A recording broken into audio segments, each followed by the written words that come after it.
El Kremlin es consciente de que, mediante sus campañas informativas, pueden manipular a la población. Veo a demasiados estadounidenses que no conocen la historia. Se limitan a escuchar pasivamente y por eso son fáciles de manipular. Quiero que los estadounidenses comprendan que, cuando los rusos afirman que ganaron ellos solos la Segunda Guerra Mundial y que derrotaron a la Alemania nazi, esa narrativa no es cierta. Todos luchamos juntos contra aquel mal. Él quiere recrear el Imperio Ruso y la Unión Soviética, justificando una guerra contra Ucrania en la que bombardean escuelas, bombardean hospitales y secuestran a niños. Lo que para nosotros importa es que, en 1991, Ucrania se constituyó como Estado independiente.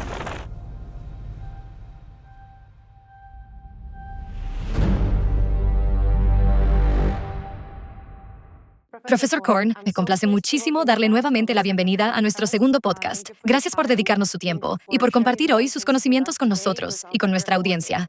Gracias por invitarme de nuevo. Y gracias a su equipo, especialmente a Julia, por organizar este encuentro. Sé que no es nada fácil preparar un podcast como este. Y gracias también al anfitrión por recibirnos en estas magníficas instalaciones, que son realmente impresionantes. Una joya escondida en Washington, D.C. Le agradecemos mucho que nos dedique su tiempo para hablar de un tema muy importante, la desinformación rusa, dando continuidad a nuestra serie de podcasts. Hoy vamos a hablar de un artículo reciente que usted publicó sobre las mentiras del Kremlin acerca de la Segunda Guerra Mundial. El artículo se titula "La historia olvidada que Moscú no quiere que se recuerde". En él sostiene que Moscú no se limita simplemente a recordar la historia, sino que la selecciona, la distorsiona y la convierte activamente en un arma. ¿Por qué considera que la memoria histórica es un tema tan importante para el Kremlin en la actualidad? Bueno, porque creo que el Kremlin es consciente de que, mediante sus campañas informativas, pueden manipular a la población y crear las condiciones necesarias para su guerra informativa, tergiversando determinados episodios de la historia. Y cuando las audiencias a las que se dirigen o con las que se comunican no conocen realmente la historia, resulta muy fácil manipularlas. El artículo que escribí se basó en mis años de experiencia, observando cómo Rusia, primero la Unión Soviética y después Rusia, presentaba la historia de la Gran Guerra Patria, como se la denomina en Rusia y en muchas regiones de la antigua Unión Soviética, o de la Segunda Guerra Mundial, como la llamamos nosotros, y cómo a lo largo de los años distorsionaron distintos aspectos de aquel terrible conflicto. En la década de 1990, vi que los rusos eran, en realidad, mucho más honestos respecto a la guerra y a las contribuciones realizadas por sus aliados.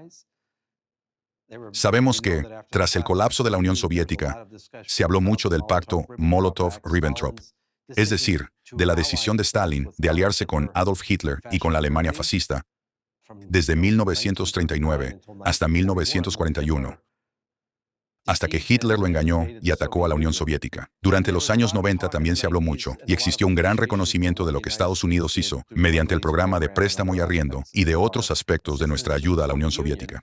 Todo eso desapareció a partir de comienzos de la década de 2000, cuando Vladimir Putin comenzó a reescribir la historia, no solo respecto a la Segunda Guerra Mundial, sino también a muchos otros episodios históricos. Creo que todo ello está concebido para promover la imagen de que Rusia está rodeada y aislada, de que nadie ha ayudado nunca a Rusia y de que Occidente está en contra de Rusia.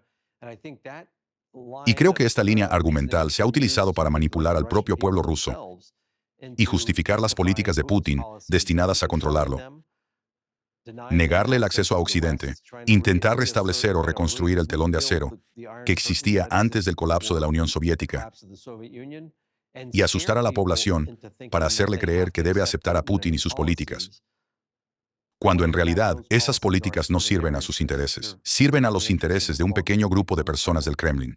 Por eso resulta muy frustrante verlo, porque, una vez más, durante los años 90, vi, escuché y hablé con muchísimos rusos que reconocían y valoraban la cooperación que mantuvimos durante la Segunda Guerra Mundial o la Gran Guerra Patria. Lo que me molesta como estadounidense es ver cómo menosprecian las contribuciones realizadas por nuestro país y por otros aliados. Y quiero dejar algo claro, también lo escribí en el artículo, nunca, jamás debemos olvidar el sufrimiento que padecieron los habitantes de Rusia y de la antigua Unión Soviética durante aquella guerra. Pero también hubo muchas otras personas en Europa que sufrieron enormemente y se realizaron muchos sacrificios. Debemos respetar todos esos sacrificios. Por eso escribí el artículo. Quiero que los estadounidenses y los ciudadanos de Occidente comprendan algunos de los argumentos que deben plantearse cuando los rusos afirman que ganaron ellos solos la Segunda Guerra Mundial y que derrotaron a la Alemania nazi.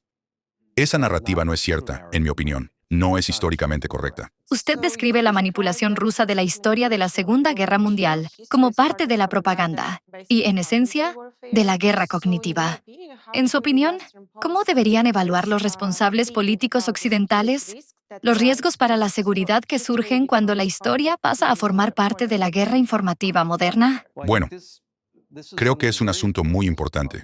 Hablaré únicamente de Estados Unidos, como alguien que participa en la formación de jóvenes estadounidenses. Debemos hacer un mejor trabajo al enseñar historia y asegurarnos de que las personas de nuestro país la comprendan. Una vez más, cuando se le presenta información sobre un tema del que no posee conocimientos sólidos, resulta muy fácil manipularlo. Cuando uno conoce los hechos y sabe lo que ocurrió realmente, tomemos simplemente el ejemplo de la Segunda Guerra Mundial, puede cuestionar lo que se le presenta en una campaña propagandística o de guerra cognitiva y analizarlo de forma crítica. Esa es una de las razones por las que escribí el artículo. En Estados Unidos debemos mejorar la educación de la población, tanto de los jóvenes como de los adultos, y de los responsables políticos, acerca de cuáles fueron los hechos reales. Así, cuando los rusos les digan, ganamos la guerra nosotros solos, sufrimos y soportamos la mayor parte de la agresión alemana y nazi, debemos ser capaces de responder, bueno, en realidad, hay algunos hechos que deben comprender desde nuestra perspectiva. Es muy importante que entiendan que ustedes pagaron un precio muy alto, pero nosotros también, al igual que otros aliados, y que todos luchamos juntos contra aquel mal, ¿verdad? Según mi experiencia con los rusos, cuando uno es capaz de responder de esa manera, en realidad lo respetan y, en cierto modo, incluso lo esperan. Lamentablemente, una y otra vez veo a demasiados estadounidenses que no conocen la historia. Se limitan a permanecer sentados y escuchar pasivamente, y entonces resulta muy fácil manipularlos. Y eso no me gusta. Es cierto. Es realmente muy fácil manipular a quienes no conocen su historia. Esta es la siguiente cuestión que me gustaría plantear, aunque usted ya la ha abordado en cierta medida. Quizás tenga algo más que añadir. Uno de los puntos centrales de su artículo es que el Kremlin promueve la imagen de que Rusia fue prácticamente la única vencedora sobre el nazismo. ¿Qué finalidad estratégica cree que cumple esta narrativa en la Rusia actual? Una vez más, creo que, en parte, se utiliza para asustar a la población, hacerle pensar que puede volver a convertirse en víctima de una agresión y que está rodeada de enemigos. De este modo, se le hace creer que únicamente puede confiar en el Kremlin para que la proteja. Esto vuelve a la población rusa más pasiva, más manipulable y más fácil de controlar. Creo que también intentan hacerlo con otros países para mejorar la imagen de Rusia. Ese es otro componente de sus objetivos de política exterior, el llamado poder blando. Mediante la presentación de la historia de una manera muy favorable para Rusia, omitiendo algunos hechos que, en realidad, no resultan nada agradables. Y por supuesto, otra de las razones por las que escribí el artículo es que estamos hablando de Ucrania. Los rusos continúan difundiendo la narrativa de que los ucranianos se pusieron del lado de los nazis y de los fascistas, y que ellos mismos son fascistas. Según esa narrativa, Rusia tendría derecho a invadir Ucrania e intentar reconquistarla. Presentan el mismo argumento respecto a los estados bálticos. Sin embargo, lo que omiten en el discurso histórico sobre esta cuestión tan compleja es que Stalin firmó un acuerdo con Hitler, el pacto Molotov-Ribbentrop. Stalin dividió Polonia y partes de Rumanía, es decir, participó junto con los nazis en una apropiación territorial. Incluso pueden encontrarse fotografías de miembros de la Gestapo y del NKVD reuniéndose y desfilando juntos, celebrándolo en distintas zonas de Polonia, mientras detenían a ciudadanos polacos. Nunca oímos hablar de ello, y la mayoría de los estadounidenses jamás ha oído hablar del ejército de Błaszów. El general Błaszów, tras ser capturado por los alemanes en 1943, se pasó a su bando y se ofreció a crear un ejército de voluntarios, compuesto íntegramente por rusos, conocido como el Ejército de Błaszów y formado principalmente por prisioneros de guerra rusos. Y así lo hizo. Los alemanes los armaron y ellos combatieron contra los aliados. Hitler era muy reacio a permitirles luchar contra la propia Unión Soviética, porque no confiaba plenamente en ellos. Pero combatieron en los Balcanes y en el frente occidental. Desde un punto de vista histórico, probablemente hubo más rusos que se pusieron del lado de los fascistas que ucranianos. Y por supuesto, incluso antes de la guerra, muchos de los rusos blancos que abandonaron Rusia tras el colapso del régimen zarista Y después de la terrible guerra civil, y que huyeron al exilio, se pusieron del lado de Alemania. Algunos de ellos querían ayudar a los fascistas. ¿Y por qué querían hacerlo? Porque deseaban derrocar al régimen bolchevique y acabar con los comunistas que les habían arrebatado su país. ¿Verdad? Y si volvemos al caso de los ucranianos, muchos ucranianos, letones, lituanos y estonios, ¿por qué se pusieron inicialmente del lado de los alemanes? Porque pensaban que estos los ayudarían a liberarse de Stalin y de aquel régimen agresivo y opresivo que estaba destruyendo sus culturas y sus lenguas e imponiéndoles su voluntad mediante la fuerza y el terror. Veían una alternativa. Y creo que muchos probablemente se arrepintieron después, porque la conducta de los alemanes fue tan terrible como la de Stalin. Pero, al analizarlo desde una perspectiva histórica, se puede comprender por qué muchos ucranianos recibieron a los alemanes como libertadores cuando llegaron. Lo mismo ocurrió con los estonios, los letones y los lituanos. Eso no justifica en absoluto a quienes participaron en actos antisemitas o en la ejecución de minorías. Sin embargo, desde el punto de vista político, resulta comprensible por qué algunas personas pudieron sentirse motivadas a recibir a un ejército invasor como si fueran libertadores, siempre que se comprendan las condiciones existentes en la Unión Soviética y lo que había ocurrido históricamente hasta aquel momento. Nada de aquello sucedió en el vacío. Cuando se creó la Unión Soviética, se utilizaron la fuerza y el terror para imponer el control sobre todas las repúblicas y todos los territorios del antiguo Imperio ruso, con el fin de recuperar ese control. Aterrorizaron a la población. Conocemos el Holodomor. Conocemos las políticas que aplicaron contra las minorías étnicas. Los chechenos, los turcos mesgetios del Cáucaso y los tártaros de Crimea.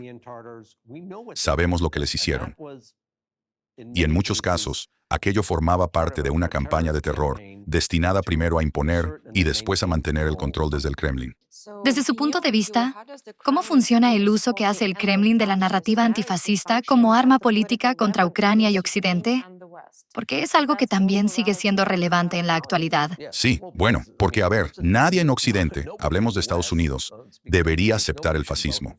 Nadie debería desear el fascismo. Lo que Hitler hizo en Alemania y lo que Mussolini hizo en Italia durante sus regímenes fue terrible. Nadie debería aceptar ese tipo de sistema político. Por eso los rusos recurren a esta narrativa, porque saben que existe un recuerdo profundamente negativo y que la asociación con el fascismo tiene connotaciones muy graves.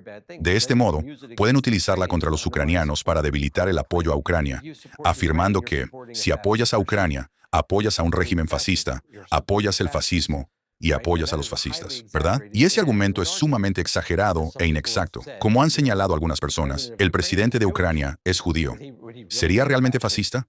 Probablemente no, ¿verdad? Si has estado en Ucrania y has pasado tiempo allí, existe un problema con grupos de ultraderecha a los que podría calificarse de fascistas. Sin embargo, constituyen una minoría muy, muy pequeña. De hecho, en comparación con Rusia, allí el problema es mucho mayor. Y si observamos el paralelismo histórico, lo que vuelvo a señalar es que incluso durante el Imperio ruso y en sus últimos años, hubo muchas personas que apoyaban ideologías fascistas, ideologías extremistas.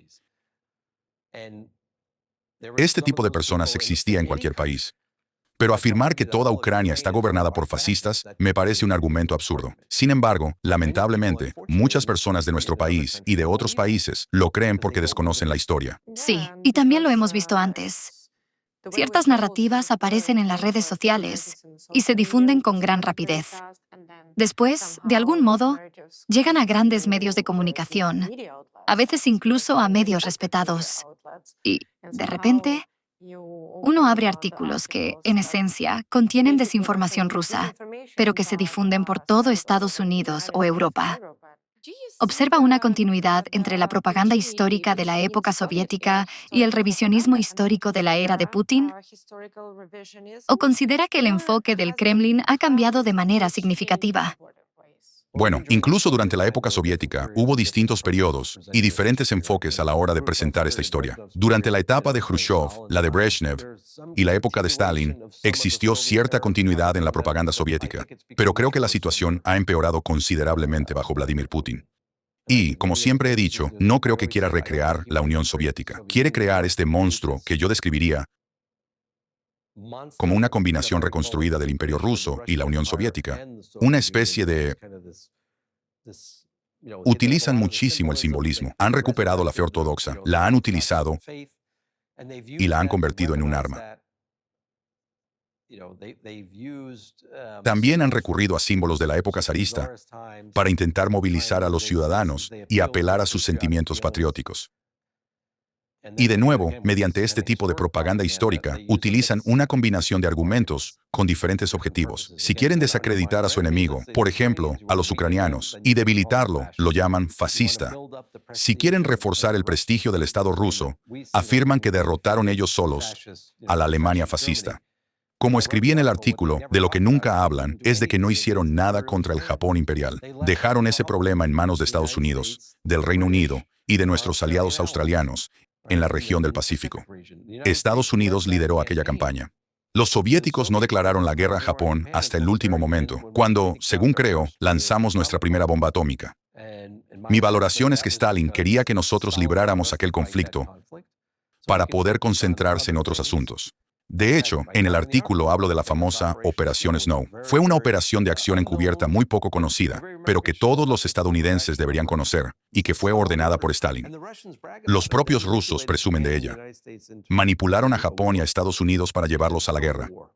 Y si uno se pone en el lugar de Stalin, puede comprender por qué lo hizo. Consideraba que era beneficioso para la Unión Soviética. Pero si haces eso y después no contribuyes al esfuerzo bélico en el Pacífico, no puedes afirmar que ganaste la guerra tú solo. Si nosotros no hubiéramos combatido contra Japón en el Pacífico, Stalin no habría podido trasladar. Creo que fueron 44 divisiones, aunque podría equivocarme, desde los distritos militares del Lejano Oriente y de Siberia hasta Moscú, para estabilizar el frente de la capital, cuando los alemanes se encontraban, creo, a unos 30 kilómetros. Se decía que las tropas alemanas podían ver las agujas del Kremlin. De hecho, he estado en el lugar situado a las afueras de Moscú, desde donde puede verse el Kremlin, y hasta allí llegaron los alemanes. No entraré ahora en todos los detalles, pero...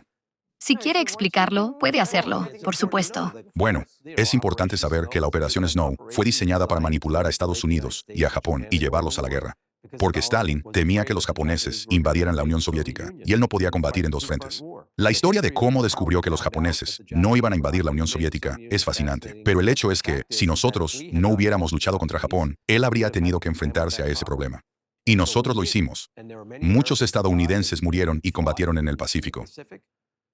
También australianos y británicos. No deberían ser olvidados ni tratados con desprecio. Y creo que gran parte de la propaganda actual de Putin es sencillamente irrespetuosa, y eso es vergonzoso. ¿Y cómo cree que la manipulación de la memoria de la Segunda Guerra Mundial ayuda al Kremlin a crear una legitimidad moral para el régimen autoritario dentro de Rusia?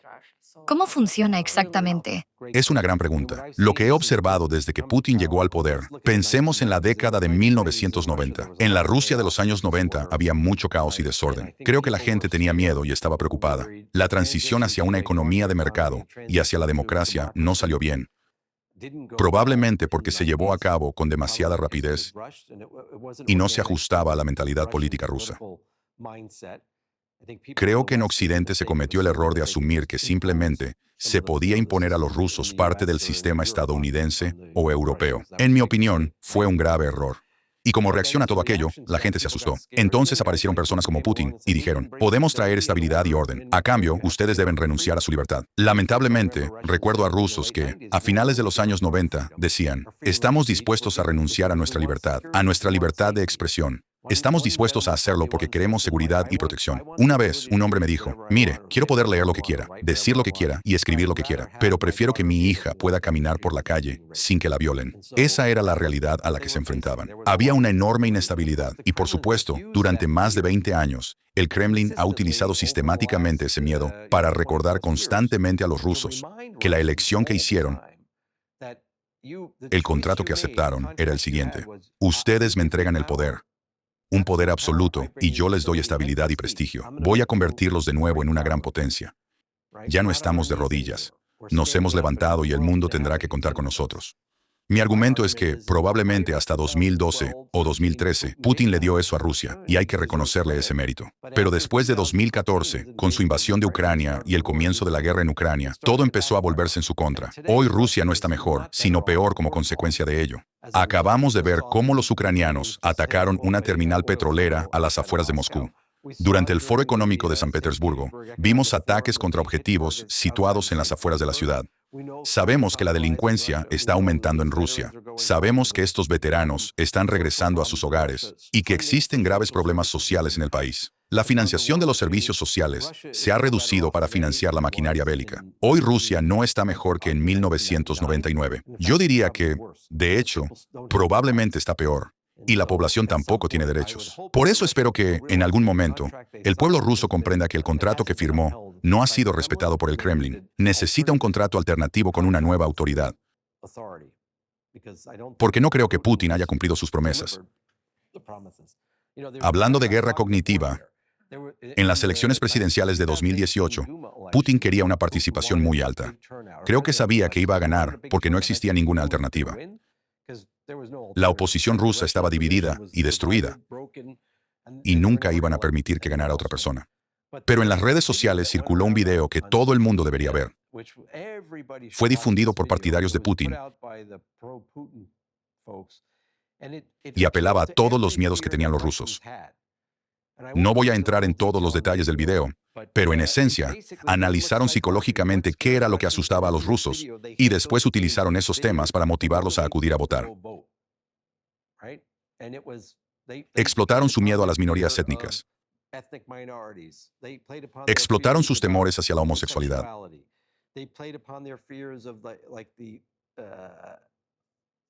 También utilizaron el miedo a la influencia de la cultura occidental, que presentaban como unos valores liberales radicales, izquierdistas y demenciales, que socavaban los valores tradicionales rusos.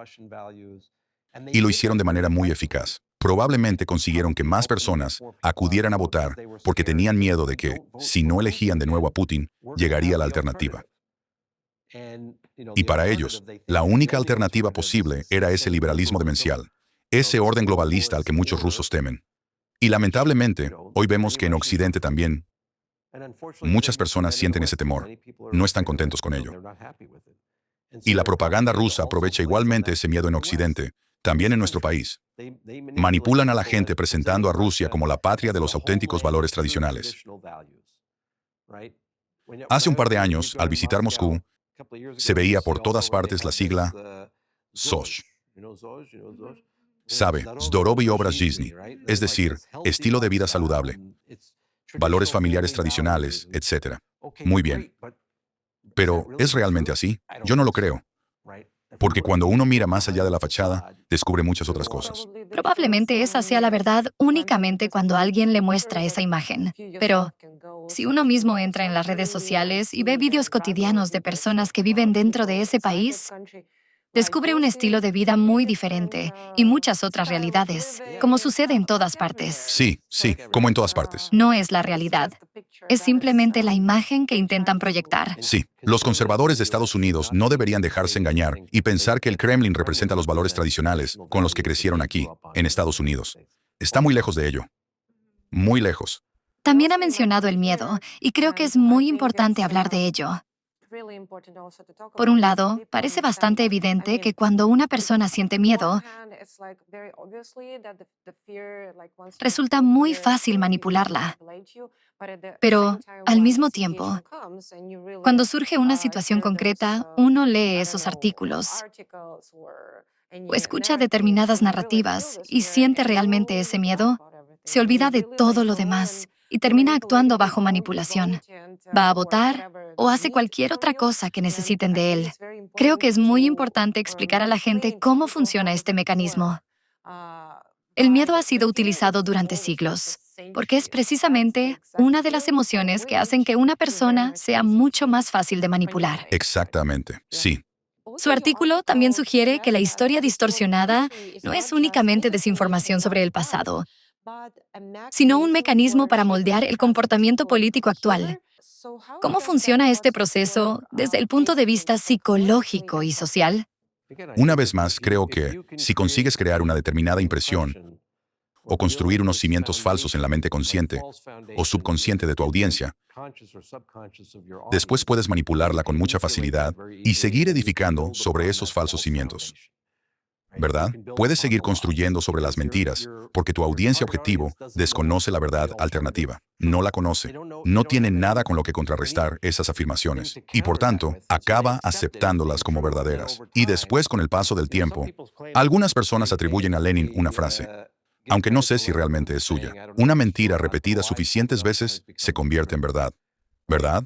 Cuando la gente escucha una mentira una y otra vez, acaba pensando, de acuerdo, es cierto. Tiene que ser cierto. En el caso de Estados Unidos, una de las narrativas que presenta el Kremlin sostiene no solo que la Unión Soviética se enfrentó sola a Alemania, sino también que los británicos y los estadounidenses permitieron deliberadamente que los alemanes mataran a millones de rusos y que, en realidad, colaborábamos en secreto con los nazis. Vi en YouTube un video ruso que planteaba el argumento demencial y absurdo de que el Blitz, el bombardeo alemán de Londres, que fue terrible, era en realidad pura propaganda, que los propios británicos se habían bombardeado para crear la impresión de que estaban luchando contra los alemanes, que en realidad no combatían contra ellos, sino que estaban confabulados con los alemanes, y únicamente la Unión Soviética luchaba contra la Alemania fascista. Eso es una locura, es absurdo. Creo que otro de los objetivos de esta historia consiste en generar una enorme confusión. Esto nos devuelve al tema del miedo. Cuando las personas están confundidas y no saben qué creer, simplemente se vuelven pasivas y se rinden. He oído a personas decir, hoy todo es tan confuso que ya no me importa nada. Lo vi entre los rusos. Decían cosas como, no tenemos voz. Algunos me decían, sé que lo que promueve el Kremlin es falso, pero tampoco confío en ninguna otra fuente, así que ya no me importa. No presto atención. Me concentro en mi Ogorod. Me concentro en mi música, en la literatura que todavía me permiten leer, e intento sobrevivir. ¿Entiende? Eso también es peligroso, especialmente en Estados Unidos. No podemos permitir que ocurra. En una democracia, la ciudadanía debe participar activamente y no puede sentir que carece de voz o que no tiene ninguna capacidad para influir en lo que sucede. Sí tiene esa capacidad. No es fácil, pero la tiene. Sin embargo, el Kremlin quiere hacerle creer que hoy no la tiene. Y no solo el Kremlin, Pekín y otras fuerzas quieren que los estadounidenses y los europeos piensen que, de todos modos, no pueden influir en nada. Por tanto, no deberían preocuparse y deberían limitarse a permanecer pasivos. Esa también es una de las formas. Sí. Y entonces, básicamente, uno se convierte en una oveja a la que pueden conducir en la dirección que quieran. Pero los estadounidenses no son ovejas, son águilas. De hecho, con ese ejemplo sobre el Reino Unido, me ha recordado también la entrevista que hicimos hace apenas unos días con el ex embajador Herbst.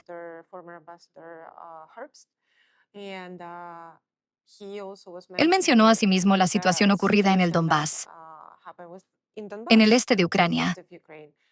Es, en cierto modo, la misma narrativa que el Kremlin difundió hacia Occidente y ante la audiencia internacional, que el problema existente en el Donbass desde 2014 era un asunto interno, que eran ellos mismos quienes se bombardeaban o llevaban a cabo esas acciones.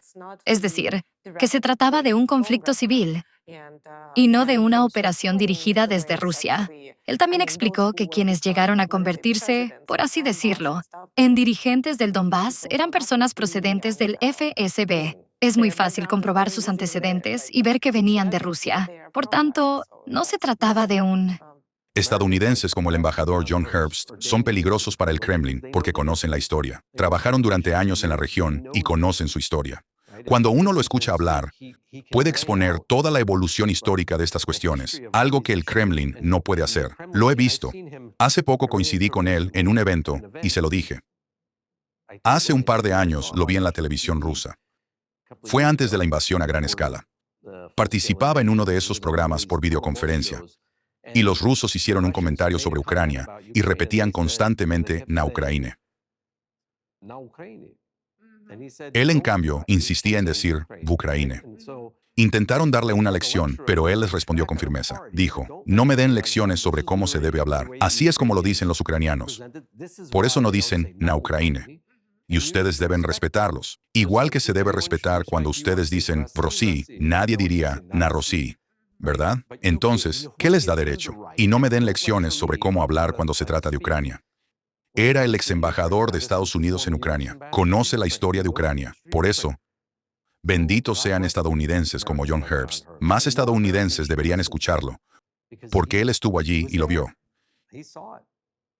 Quienes hemos vivido y trabajado en esa parte del mundo, llegamos a conocer su historia de una manera muy cercana y personal. Y, volviendo al Donbass, sí, los rusos crean esta narrativa falsa y después la utilizan. Lamentablemente, en Estados Unidos, hay personas que dicen cosas como, de todos modos, el Donbass siempre formó parte de Rusia. De todos modos, allí todos son rusos. De todos modos, debería pertenecer a Rusia. Bueno, entonces, ¿eso significa que las zonas de Brooklyn donde viven personas ruso-hablantes deberían formar parte de Rusia? No. Yo soy de Nueva York y nunca renunciaré a Brooklyn. Es un lugar precioso. Jamás se lo entregaríamos a Rusia. La existencia de una población de origen ruso en un país otorga al Kremlin el derecho a apoderarse de ese país. No, no se lo otorga. Además, si examinamos la historia del Donbass, sabemos que durante la guerra civil, los cosacos del Don intentaron declarar su independencia de Rusia. Y Ucrania crearon durante un tiempo una república independiente. No duró mucho, pero declararon que no querían formar parte de Rusia. Lo mismo ocurrió con el Kubán. Existió una República Popular del Kubán. La mayoría de los estadounidenses ni siquiera lo sabe. Cuando los rusos me decían, siempre formó parte de Rusia, yo les respondía, en realidad, no, Crimea nunca fue parte de Rusia. Era un kanato y formaba parte del Imperio Otomano. No formaba parte de Rusia. Los rusos la conquistaron y la ocuparon.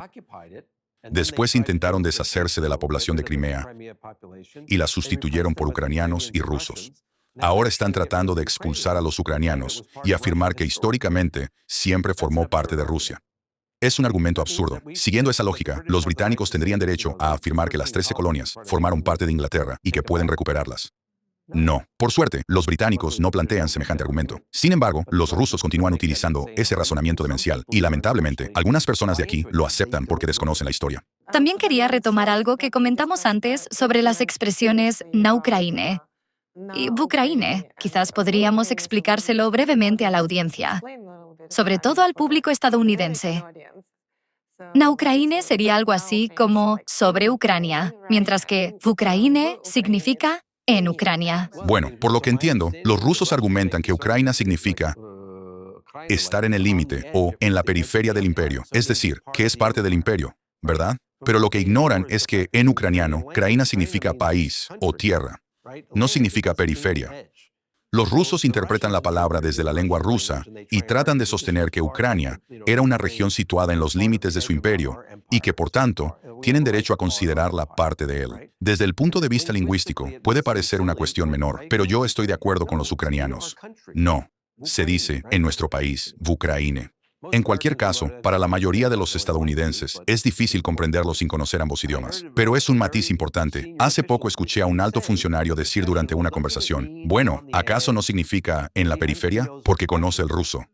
Pero yo estaba acompañado por un académico ucraniano estadounidense que le explicó que no, que ese no es el significado en ucraniano. Para comprenderlo, hay que conocer la lengua ucraniana. Sí, es cierto. Y esto está estrechamente relacionado con el reconocimiento de la soberanía del país. En cuanto a la desinformación,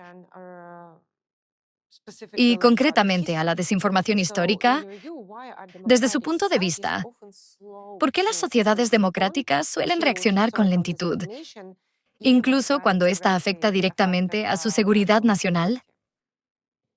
En primer lugar, afrontamos un gran desafío. ¿Cómo se controla la información en una sociedad democrática? Existe libertad de expresión y libertad de prensa.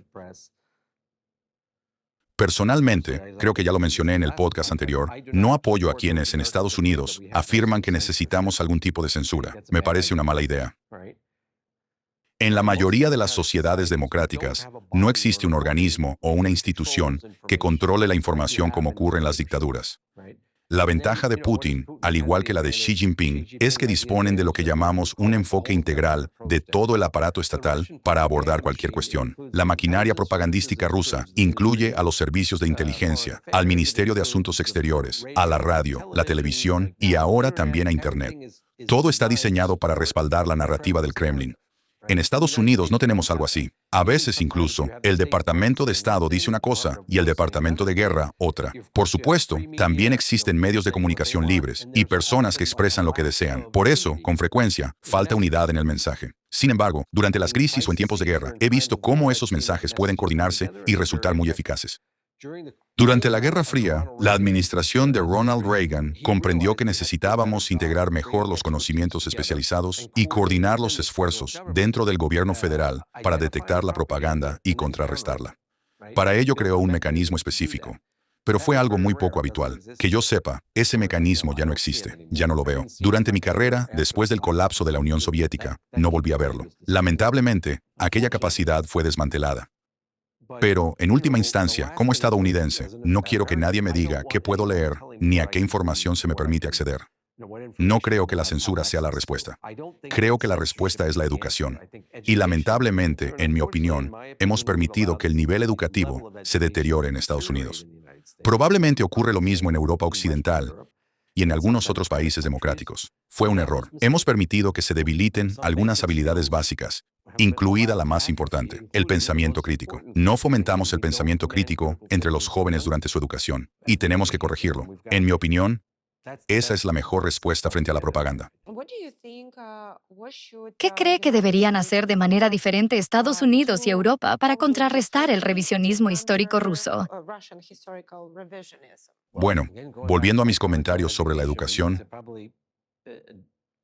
probablemente necesitamos reevaluar el enfoque actual. Debemos invertir más en la educación básica y posiblemente cambiar algunas de las formas en que la abordamos. Personalmente, lo que he observado en los últimos años en Estados Unidos es que no fomentamos el pensamiento crítico y, con frecuencia, incluso atacamos a quienes piensan de forma crítica. Queremos que todo sea monolítico, que todo el mundo diga determinadas cosas. Algunos lo llaman la ideología woke. Se atacaba a quienes expresaban opiniones contrarias, quizá a las de otras personas. Tenemos que ser un poco más. Uno de los ejemplos que veo constantemente en Ucrania es la resiliencia. Debemos enseñar a los jóvenes que, cuando alguien no está de acuerdo con ellos o los critica, no deberían rendirse de inmediato, ponerse a llorar o quejarse. Deberían responder y explicar por qué no están de acuerdo, pero hacerlo con respeto. No hay que intentar cancelar a las personas. Eso es casi tan perjudicial como la censura. Tenemos que animar a la población de todo el país a escucharse mutuamente. También debemos enseñar a las personas a no... Se lo digo constantemente a la gente. En las redes sociales verán información diseñada específicamente para apelar a sus emociones. Uno se lo toma demasiado a pecho o se altera emocionalmente por algo. Respire hondo. Pregúntese, a mí me ocurre todo el tiempo. Veo algo y siento una reacción emocional. Entonces tengo que decirme, de acuerdo, espera un momento, voy a investigar un poco. ¿De qué trata realmente esto? ¿Qué significa en realidad? ¿De dónde procede? ¿Cuál es la fuente de esta información? Con frecuencia, uno descubre que simplemente está siendo manipulado. No permitan que los manipulen. No respondan de inmediato. No hagan reposts de contenido sin comprobarlo. Lo veo constantemente. Personas que hacen reposts de publicaciones sin saber siquiera si son ciertas. Simplemente las difunden. Mira esto, esto y esto. Y cuando uno les pregunta, de acuerdo, acabas de enviarme este enlace. ¿Lo has escuchado? ¿Conoces el contexto histórico? Responden, no, simplemente no me gustó. De acuerdo, pero eso ocurrió realmente. Vemos estas situaciones continuamente. La gente hace afirmaciones falsas y éstas se difunden. Esto nos devuelve a aquella frase atribuida a Lenin. Una mentira repetida suficientes veces termina convirtiéndose en verdad. Y no debemos permitir que las mentiras se conviertan en verdades. Es cierto. Y como usted dijo la vez pasada, cuando las personas hacen reposts, este tipo de contenido puede llegar a acumular miles o cientos de miles de visualizaciones.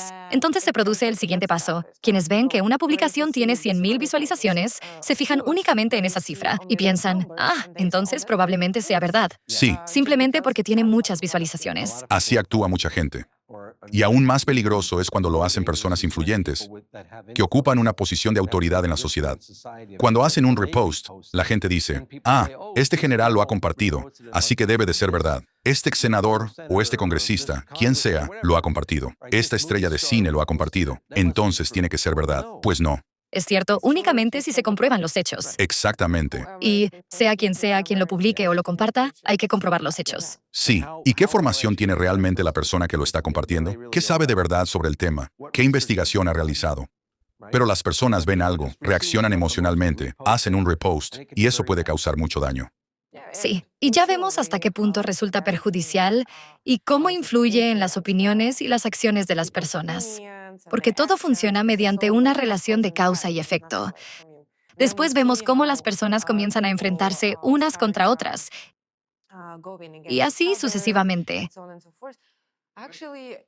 De hecho, no sé si conoce este caso, pero hace poco vi un artículo muy interesante sobre cómo funciona este mecanismo. Ocurrió en Francia y también en Alemania. Se trató de una operación rusa que ya fue demostrada. Hubo un proceso judicial y todo lo demás. Utilizaron a ciudadanos serbios para intentar enfrentar, en el ámbito religioso, a las comunidades judía y musulmana dentro de Francia. Primero, llevaron a cabo actos vandálicos contra sinagogas. Después de algún tiempo, hicieron cosas terribles contra una mezquita, intentando hacer creer que los musulmanes habían atacado a los judíos y que, posteriormente, los judíos habían respondido contra los musulmanes.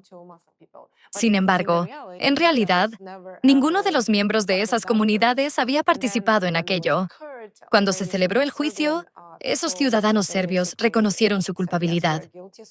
Se encontraron fondos rusos detrás de la operación, procedentes directamente del Kremlin. Este caso nos muestra cómo pueden utilizar herramientas muy diferentes.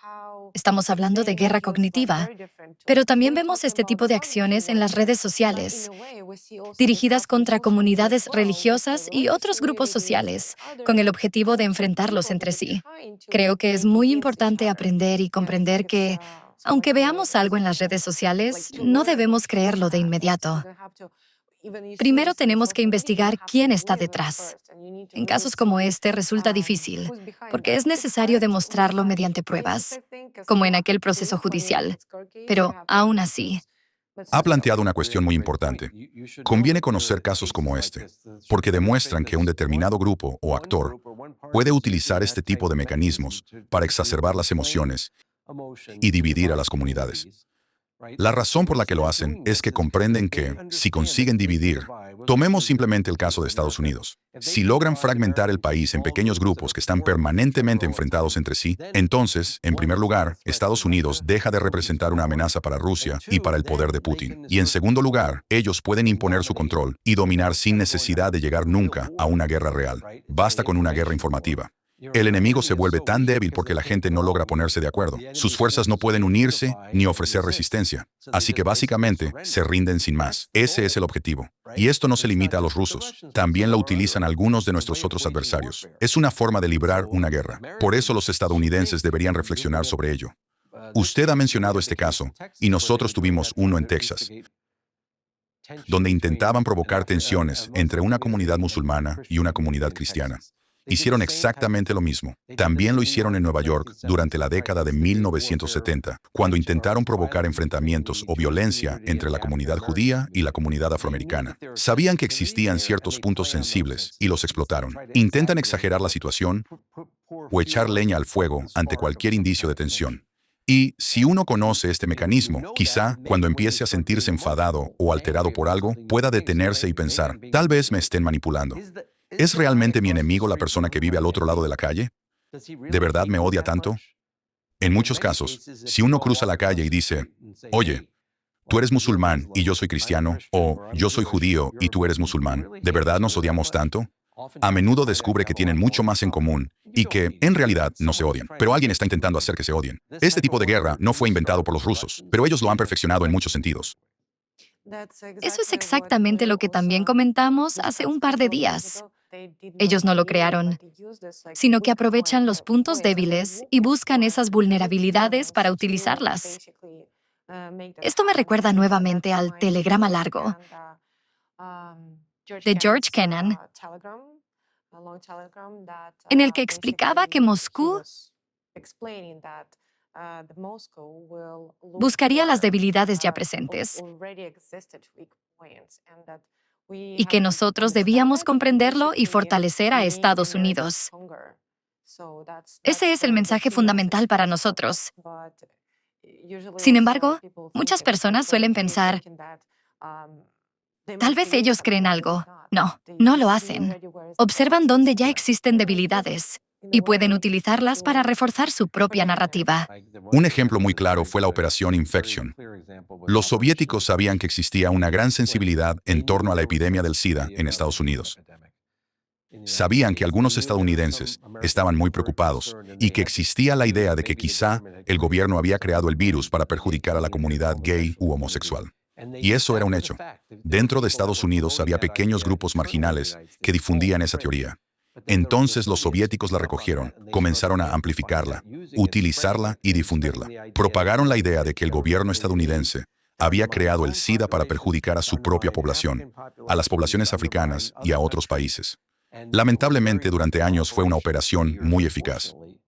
Por eso, para que una pieza de propaganda funcione, suele necesitar algún pequeño núcleo de verdad que después pueda ser manipulado. Y por desgracia, hoy existen demasiados de esos pequeños núcleos de verdad que pueden manipularse y con las redes sociales pueden explotarse con enorme rapidez. Sí, esa es la herramienta de la que disponemos hoy en día. Por eso, a veces, las nuevas narrativas se difunden todavía más rápido.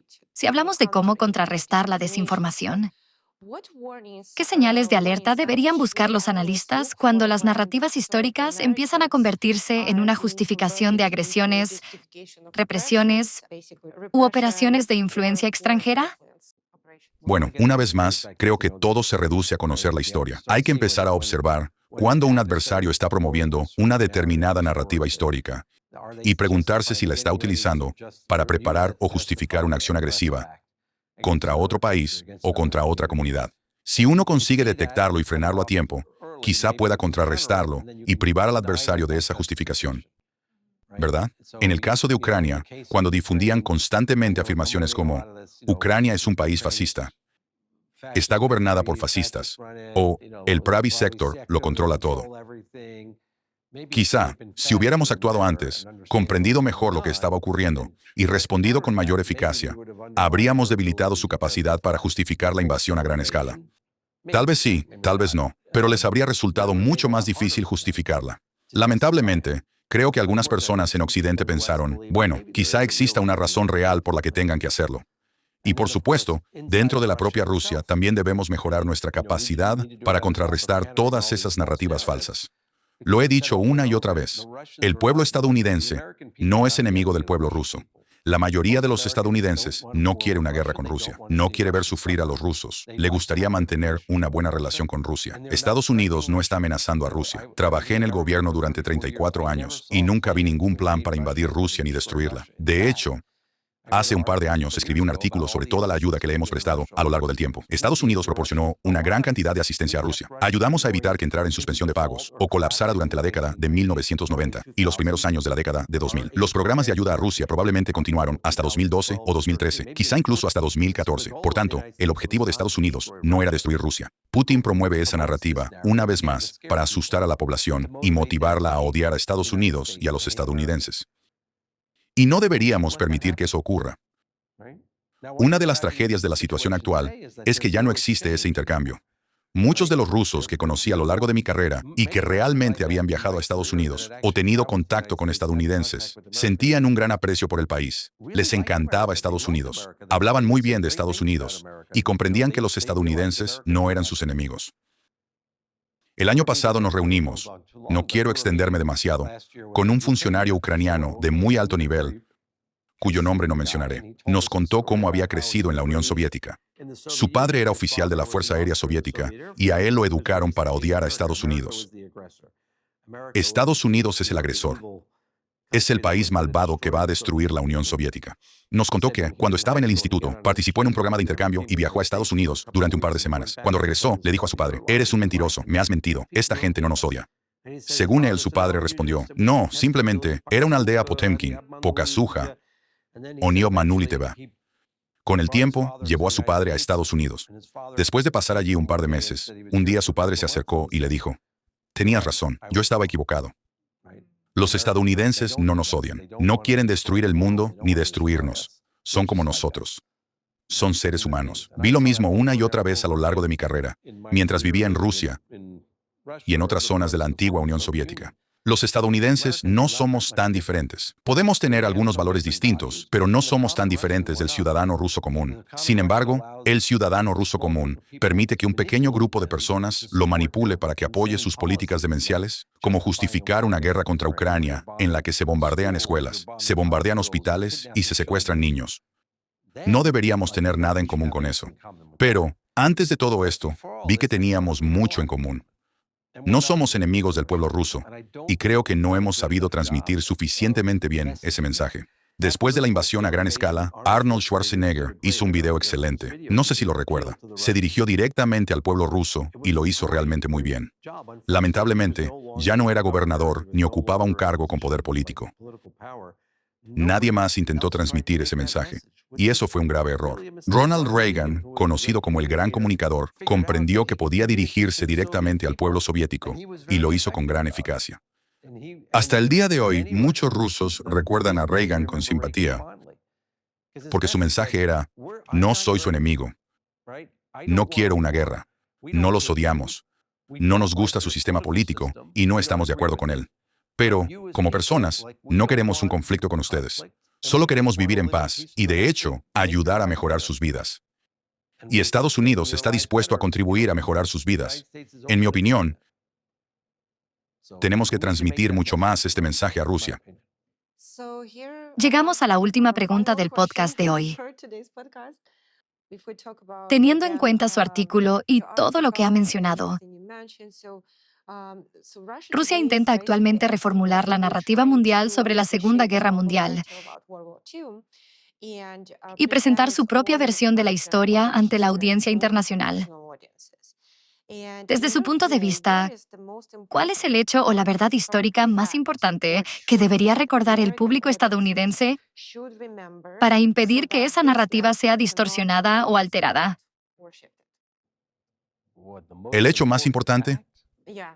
Bueno, el hecho más importante es que, en 1991, cuando la Unión Soviética colapsó y se desintegró, Rusia aceptó la creación de un Estado ucraniano independiente dentro de las fronteras existentes en aquel momento. ¿Verdad? Más tarde, cuando Ucrania aceptó renunciar a sus armas nucleares, Rusia firmó el Memorándum de Budapest y se comprometió no solo a respetar la integridad territorial de Ucrania, sino también a contribuir a protegerla. Y, por supuesto, violó todos esos acuerdos. Cada vez que escuchemos a los rusos afirmar que Ucrania forma parte de Rusia, que el Donbass o Crimea son históricamente rusos, debemos responder: no, eso no nos importa. Lo que importa es que, en 1991, Ucrania se constituyó como Estado independiente. Su gobierno lo aceptó y después incumplió ese acuerdo.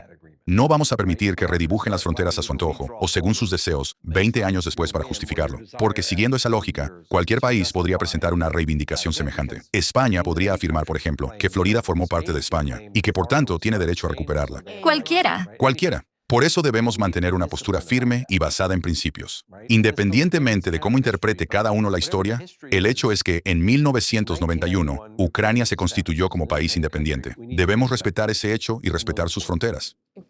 Si hablamos de la Segunda Guerra Mundial, ¿hay algún otro aspecto que le gustaría mencionar para el público estadounidense?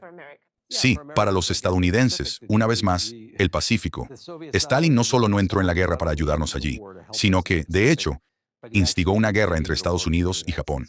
Es algo importante que debemos recordar. El programa de préstamo y arriendo fue extraordinario.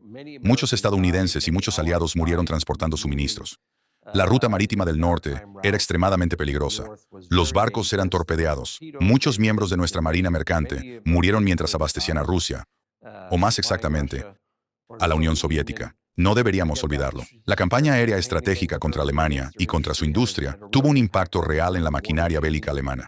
También fueron fundamentales los esfuerzos de los aliados en el norte de África, en los Balcanes, en el Mediterráneo y, por supuesto, en la propia Europa. Todo ello desempeñó un papel enorme en la derrota de Italia, o, mejor dicho, de la Italia fascista de Mussolini y después de la Alemania nazi. Lo hicimos juntos con la Unión Soviética después de convertirnos en aliados en 1941. Nos ayudamos mutuamente y debemos recordarlo. También debemos respetar a las personas de la Unión Soviética que sufrieron y murieron. Personalmente, después de haber estado allí, haber visto los monumentos y haber tomado conciencia de la enorme cantidad de personas que murieron y sufrieron, uno no puede sino sentir compasión y respeto por ellas. Y mi última observación sería que no creo que Vladimir Putin esté respetando en absoluto su memoria. Se comporta como Adolf Hitler. Emplea los mismos métodos que utilizaron los fascistas para imponer su control sobre Ucrania. Cuando uno recorre Ucrania y ve los monumentos de guerra, a menudo se pregunta si Putin realmente es como si escupiera sobre las tumbas de todas aquellas personas que murieron luchando contra el fascismo. Esta es la forma más extrema de fascismo. Muchísimas gracias por dedicarnos su tiempo. Siempre es un placer hablar con usted. Gracias por compartir su experiencia y sus conocimientos. Hoy en día es muy importante hablar más, explicar más y educar a la gente. Por eso, valoramos sinceramente su tiempo. Quizá tenga unas últimas palabras para la audiencia o algún mensaje para los estadounidenses y los ucranianos. No, yo tengo una pregunta para usted. Desde una perspectiva histórica, ¿qué cree que deberían comprender los estadounidenses desde el punto de vista histórico? Desde el punto de vista ucraniano, Sí, en realidad estoy totalmente de acuerdo con usted. Me parece muy acertado lo que ha señalado porque, como usted ha dicho, la manipulación funciona allí donde faltan los hechos y, por supuesto, donde se desconoce la historia. Tomemos el año 1991. Creo que, pase lo que pase, las personas pueden desconocer la historia o los distintos acuerdos, pero existe un hecho. Si en 1991 se firmó un acuerdo, entonces se acabó. Punto. Si alguien puede incumplir ese acuerdo, cualquier otro podría hacer lo mismo en cualquier parte del mundo. Entonces, ¿en qué clase de mundo viviríamos si los acuerdos dejaran de funcionar? exactamente. Eso es algo que valoro mucho. Creo que usted lo ha expresado con enorme claridad y de una forma muy concisa. Incluso para quienes no conocen la historia, existe un hecho concreto. Y ya está. Exactamente. Sí, tenemos que ser honestos. Yo tuve la gran suerte de poder vivir en muchos de estos lugares y llevo años estudiando estas cuestiones. La mayoría de los estadounidenses no dispone de tiempo para hacerlo. Dirigen empresas y tienen otras responsabilidades de las que ocuparse. Como todo el mundo. Como todo el mundo. Por eso no podemos esperar que todas las personas posean un conocimiento tan profundo. No han tenido esa oportunidad, pero sí pueden fijarse en un hecho. En 1991 se constituyó Ucrania. Las fronteras acordadas entonces son las fronteras que Rusia debería respetar. Ha demostrado que no las respeta, y estoy de acuerdo con usted. Si se le permite salir impune de ello, significará que cualquier país podrá incumplir acuerdos y vulnerar fronteras. Entonces tendremos un caos absoluto. Es cierto. En ese caso, ¿cuáles serían las reglas de este mundo? ¿Para qué existen las políticas y los acuerdos? De lo contrario, se produciría un verdadero colapso. Y ya está.